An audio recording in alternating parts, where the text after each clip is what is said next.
இலங்கையின் புதிய அதிபராக தேசிய மக்கள் சக்தி கட்சியின் தலைவர் அனுரகுமார திசாநாயக்கா வெற்றி பெற்றதாக அதிகாரப்பூர்வமாக அறிவிக்கப்பட்டிருக்கிறது.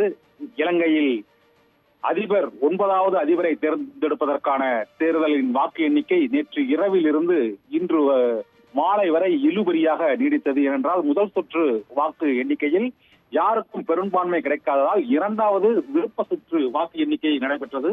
2வது விருப்ப சுற்று வாக்கு எண்ணிக்கையிலும் தேசிய மக்கள் சக்தியின் கட்சி தலைவர் அனுரகுமார திசாநாயக்காவிற்கும் ஐக்கிய மக்கள் சக்தி கட்சியின் தலைவர் சஜித் பிரேமதாசவுக்கும் இடையே கடுமையான போட்டி நிலவிய சூழ்நிலையில் தற்போது அனுரகுமார திசாநாயக்கா மொத்தம் உள்ள 22 மாவட்டங்களில் 16 மாவட்டங்களில் அதிக விருப்ப வாக்குகள் பெற்றதால் இலங்கையின் 9வது அதிபராக அனுரகுமார திசாநாயக்கா பொறுப்பேற்க இருக்கிறார்.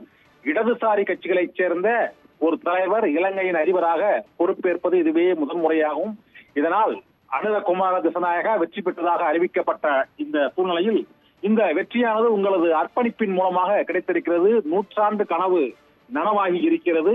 அனைவருக்கும் சொந்தமான இந்த வெற்றி ஒற்றுமையே நமது தொடக்கத்தின் அடையாளம். இலங்கையின் புதிய வரலாற்றை எழுதுவோம் என்று அனுரகுமார திசாநாயக்கா வெற்றி அறிவிப்புக்கு பின்னர் வெளியிட்டுள்ள ட்விட்டர் எக்ஸ் பதிவில் தெரிவித்திருக்கிறார். நாளை இலங்கையின் 9வது அதிபராக தேசிய மக்கள் சக்தி கட்சியின் தலைவர் அனுரகுமார திசாநாயக்கா பொறுப்பேற்க இருக்கிறார். அவர் ஒட்டுமொத்தமாக 27 லட்சத்திற்கும் அதிகமான வாக்குகளை பெற்று 40% அதிகமான விருப்ப வாக்குகளை அவர் பெற்றிருக்கிறார். 1,70,00,000 வாக்காளர்களில் கிட்டத்தட்ட 30 லட்சம் வாக்குகளை அவர் தாண்டி பெற்றிருப்பதன் மூலமாக இந்த இலங்கையின் புதிய அதிபராக ஜனதா விமுக்தி பெரமுனா என்ற கட்சியை இந்த கோத்தபயா ராஜபக்சா மற்றும் ராஜபக்சே குடும்பத்தினரை விரட்டி அடிப்பதில் அந்நாட்டு மக்களை ஒருங்கிணைத்து போராடியவர் என்பதால் இந்த முறை ஜனதா விமுக்தி பெரமுனா என்ற இடதுசாரி கட்சிகளைச் சேர்ந்த தலைவர் தேசிய மக்கள் சக்தி என்ற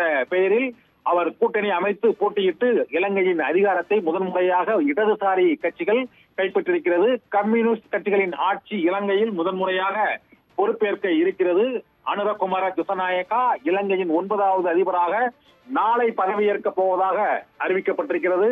நாம் தேடும் புதிய மறுமலர்ச்சி இந்த பகிரப்பட்ட வழிகள் மற்றும் நமது நாட்டில் உள்ள அனைத்து மக்களும் ஒன்றிணைந்து புதிய தேசத்தை கட்டி எழுப்புவோம் என்று அனுரகுமார திசாநாயக்கா வெற்றி அறிவிப்புக்கு பின்னர் அவர் அளித்த அந்த எக்ஸ் பதிவில் தெரிவித்திருக்கிறார். இலங்கையின் முக்கிய தொகுதிகளான திரிகோணமலை மற்றும் ஹம்பன்தோட்டா, ரத்தனபுரி, கோணமருவே, புத்தளம், யாழ்ப்பாணம் மற்றும் கண்டி, வன்னி உள்ளிட்ட பகுதிகளில் தமிழர்கள் பகுதிகளில் சஜித் பிரேமதாசவுக்கு அதிகமான வாக்குகள் பெறப்பட்ட போதிலும் மற்ற அனைத்து இடங்களிலும் அனுரகுமார திசாநாயக்காவிற்கு அதிக வாக்குகள் கிடைத்தது. இலங்கையின் தேர்தலில் கடுமையான இழுபறிக்கு பின்னர் இப்போது இலங்கையின் 9வது அதிபராக தேசிய மக்கள் சக்தி கட்சியின் தலைவர் அனுரகுமார திசாநாயக்கா வெற்றி பெற்றதாக அறிவிக்கப்பட்டிருக்கிறது. ஒரு கூலி தொழிலாளியின் மகனாக பிறந்து இலங்கை அரசியலில் உச்சகட்ட பதவியான அதிபர் பதவியை அவர் எட்டி இருக்கிறார் என்பது குறிப்பிடத்தக்கது.